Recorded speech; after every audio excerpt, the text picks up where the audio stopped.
Have you ever felt like religion was telling you to ignore your gut, ignore your conscience, and just have faith in what was being told to you? If so, it's time to reclaim your agency. It's time to trust your values and start thinking for yourself again, without fear of burning in hell for eternity. Welcome to another bonus edition of the MTB Podcast, a segment of the weekly episode that I call Afterthoughts. This is my favorite part of these weekly presentations because it gives me a chance to dig a little deeper into something that came up during the main episode. So let's start by grounding ourselves in what we talked about during this week's episode of Mythologizing the Bible. If you recall, the big takeaway was, you already know what's right. Now act on it. And I wasn't talking about knowing what's right in some cosmic, performative, be perfect theologically kind of way. I was talking about real world, everyday kind of right. The kind that comes from empathy, from experience, from looking at someone who's hurting and thinking, hey, I can help with that. But here's the thing. And it's what we're diving into in this Afterthoughts segment. If doing the right thing is supposed to come naturally, why does it feel so hard for so many people? Why do we second guess ourselves? Why do we defer to others or go looking for permission before we trust our own conscience? Let's be honest, we've all been there, staring down a moment that calls for courage and compassion, and instead of jumping in to help, we freeze. Or worse, we look around to see if someone else will handle it. And if we've grown up in or around religion, we've probably been taught that the answers to the most important questions about right and wrong can only come from the top down, from ancient books, sacred traditions, or some guy in a robe who says he speaks for God. So in this episode of Afterthoughts, we're going to take a closer look at that pattern. Why do so many people hand over their agency to belief systems that were created centuries ago by folks who thought illness was caused by demons and that the earth was the center of the universe? And more importantly, how do we break that cycle? How do we reclaim our ability to think, feel, and discern for ourselves without guilt and without fear? Okay, so let's talk about something that might sound a little dramatic at first, but stick with me because it's a very real and very widespread problem. There are hundreds of millions of people, yes, hundreds of millions all around the world, who are still handing over their decision-making power to ancient books and people claiming to have religious authority. And I'm not talking about looking for inspiration or wisdom here and there. I mean, people relying on scripture and spiritual leaders to tell them how to behave, how to treat other human beings, even how to vote, often in ways that don't align with their own lived experiences or just their own gut feelings. That's not a quirk of religion. It's not a bug. It's a feature. In fact, one of the main goals of every religion is to convince people to give up their agency. That's serious. So, why does this happen? Well, first off, religion sells certainty. Even though they tell you that you have to have faith, they're selling certainty. And certainty it's really comforting, especially when life feels so damned unpredictable. These belief systems, all of these belief systems are time-bound and culture-bound, but they come packaged like they're eternal truths. They say, here's what's good, here's what's evil. No stressful decision-making, no thinking required. It's like being given a frozen dinner with no expiration date and being told, "Oh, just pop it in the microwave and trust the recipe," even though the whole thing smells kind of off. And then there's fear. Fear of punishment, fear of exclusion, fear of hellfire and eternal torment, which is a lot, honestly, for adults who are struggling to do what's best for themselves, their families, and the people closest to them. But religion also dumps that fear on the teenager who's overwhelmed by school, sports, extracurriculars, and their future career, when all they really want to do is just hold hands with the person they have a crush on. Social fear plays a big role too. People don't want to lose their family, their community, their sense of belonging. So what do? They stay quiet.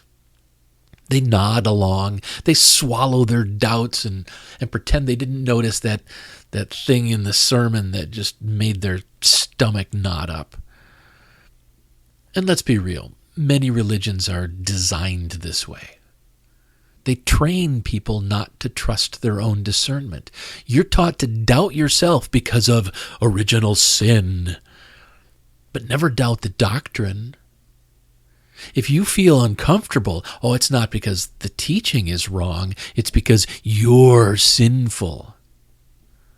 It's manipulative, but it's incredibly effective. And it's also deeply damaging.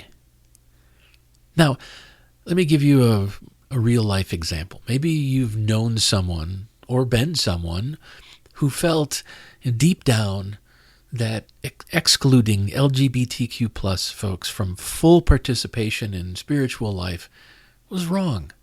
You could feel it in your bones. This isn't just. There's no justice here. There's no equity here. But your religion said otherwise. And instead of challenging the rule, you overrode your own empathy. You told yourself, it must be true because it was written in an old book or preached from a pulpit, both of which are allegedly inspired by God. Or think about some clergy who privately struggle with same-sex attraction. They've been taught their whole lives that it's a sin. So instead of embracing that part of themselves, they just double down on the dogma. And they end up lashing out even harder against LGBTQ plus people in public. It's tragic. They're hurting inside, and in turn, they hurt others. That's what happens when we replace discernment with dogma. So yeah, the cost of giving up your agency, it's not just personal. It ripples outward. It affects entire communities. That's why reclaiming your ability to discern right from wrong isn't just important. I would argue that it's urgent. All right. If we're going to talk about reclaiming our agency and learning to trust our own discernment, we have to call out one of the biggest barriers standing in the way. The psychological games that religions, especially the more dogmatic ones, play with people's heads. Let's start with the guilt and shame.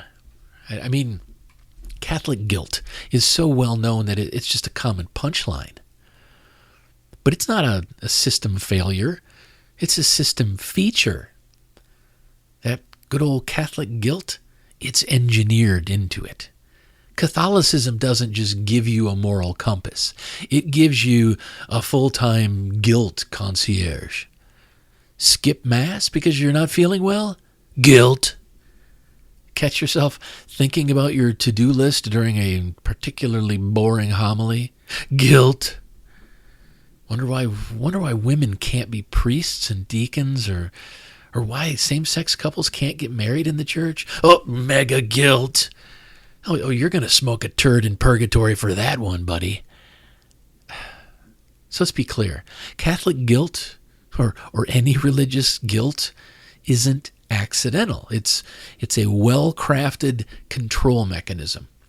If they can make you feel guilty, then they can make you feel broken. And then they can sell you the fix. And let's talk about hell. Whew, the ultimate fear factory. Eternal damnation sure seems like it would be the nuclear option in the religious playbook.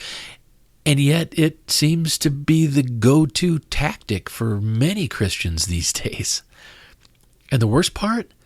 They start this indoctrination when you're a child. Your brain is still deciding whether monsters live under the bed. And here comes a Sunday school teacher telling you that a fiery pit is waiting for you if you don't behave. That's not moral instruction. It's emotional terrorism. It wires people to equate questions with rebellion. And then fear becomes faithfulness. And it sticks with you years later, even when your rational brain is telling you, this shit doesn't make any sense.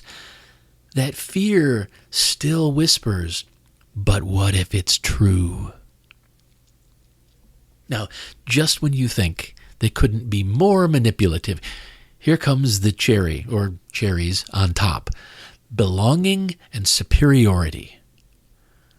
A lot of religions serve up this seductive message. You are special. You are saved. You are one of the chosen ones because you believe what we believe. Belonging and superiority. And I suppose that would be fine if it ended there, but it doesn't. Because the very next breath is often, and those other people, they're wrong. They're dangerous. They're damned. You don't have to do the hard work of empathy, of humility, or reflection if you've already been told you're on the winning team. It's the spiritual version of, we're the good guys. No further questions, thanks. Hey, we're us. We're cool. They're them. They suck. And look, I've been there. One of the main reasons I finally began deconstructing and eventually deconverting from Catholicism was the unbearable cognitive dissonance I felt because of the U.S. Conference of Catholic Bishops. These guys were trying to convince me and other people, good people, to vote for politicians solely because they were anti-abortion, even though those same politicians actively supported policies that harmed the poor, harmed immigrants, harmed women, and basically harmed every vulnerable group Jesus allegedly talked about helping. It finally hit me what those bishops, priests, and even the so-called faithful had apparently discerned to be right was absolutely not what I had discerned. And I had to make a choice. I could keep overriding my own moral compass, or I could trust myself. I chose to trust myself, and I've never regretted it. So if you've ever wrestled with religious guilt, fear, or the belief that questioning means somehow betraying your faith, well, you're not alone. And you're not wrong. You've just been playing a rigged game. But the good news is you can walk away from it. You don't need permission to reclaim your agency. You need the courage to trust that your discernment matters. Because it does. All right, so here's the question. Can someone be religious and still think for themselves? Yes, absolutely.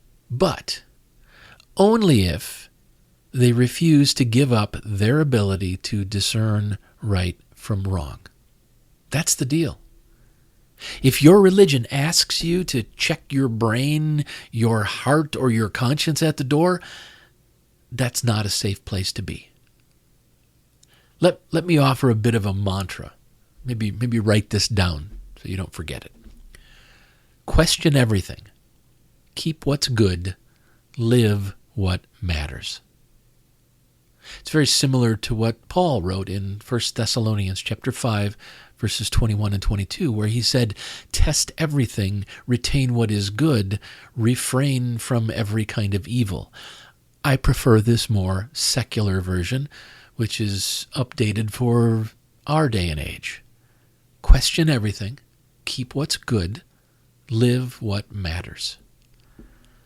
That's the key to navigating faith or philosophy or just life in general, honestly. You don't need to burn it all down unless you want to, and I'm fine if you do. But you do need to stay awake. You need to keep your agency intact. And you can't outsource your moral compass to people who insist they've got the only true map to heaven, especially when that map looks suspiciously like a control manual. Now, this means you'll need to reinterpret old stories to figure out what they can teach you. It also means challenging religious leaders when they make claims or pronouncements that feel wrong to you. And it means evolving your beliefs as you grow. If your religious tradition can't handle that, it's not sacred. It's just scared. Okay, so we've talked about how religion can hijack your inner compass. But let's look at this from a different angle. Let's talk about how to reclaim that moral compass and actually use it. So, step one, realize that you can. You absolutely, without question, can discern right from wrong. You were born with the capacity. It's part of the standard human toolkit, right there next to opposable thumbs and the ability to binge an entire series on Netflix in one weekend. It's part of the package.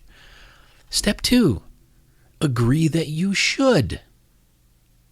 Look, if there is a God, then discernment was baked into the human design. It's not some bug in the system. It's a feature. And if there's not a God, then honestly, it's even more important that we use our ability to discern right from wrong, because there's no cosmic referee calling fouls. You've got to make the best call you can with the information you've got. So, realize that you can discern for yourself, and then agree that you should. Once you're ready to begin, here's how. Slow down. Seriously. Pause. Breathe. Take a breath or two. The world doesn't need you to have it all figured out by lunchtime. Instead, ask yourself, does this belief, this value, this decision, whatever it is, does this lead me to greater empathy? Does it help build justice? Does it move me and the people around me toward compassion, connection, and healing?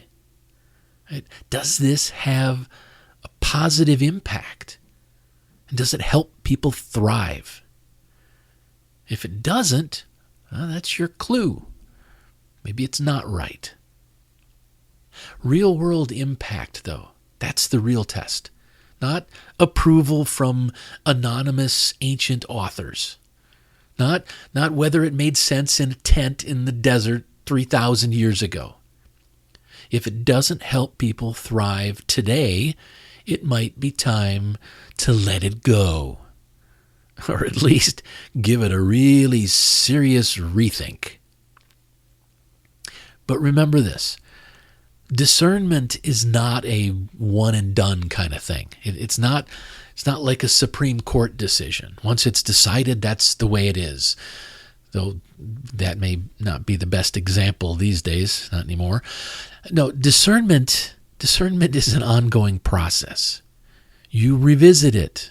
You test it. You let it evolve as you grow.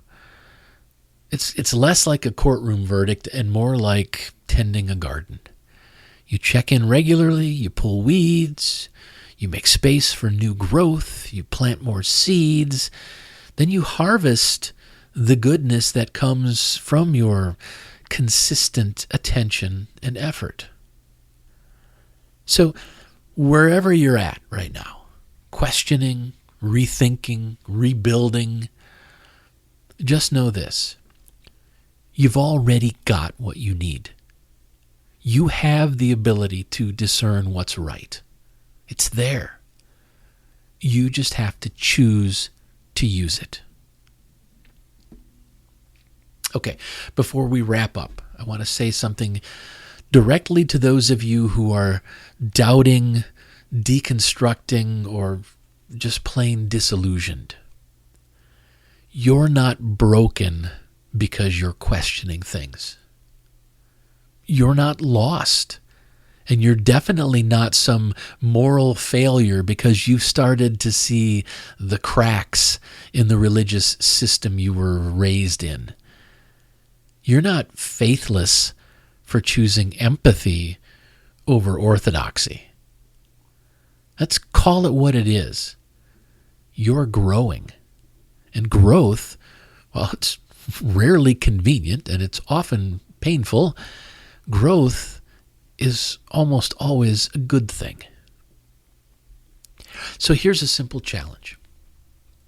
Spend a little time this week reflecting on what you believe and why. Not to tear it all down, unless that's what you need to do, but to make sure it still fits the person you're becoming. Now find someone safe to talk to. Right? Someone who won't thump you over the head with a Bible if you say, I'm not sure about this stuff anymore. And remember this, choosing to think for yourself is not rebellion. It's maturity. And it's very, very human. When you start to discern things for yourself, you're not walking away from truth. You're walking toward it on your own 2 feet. And that's something to be proud of.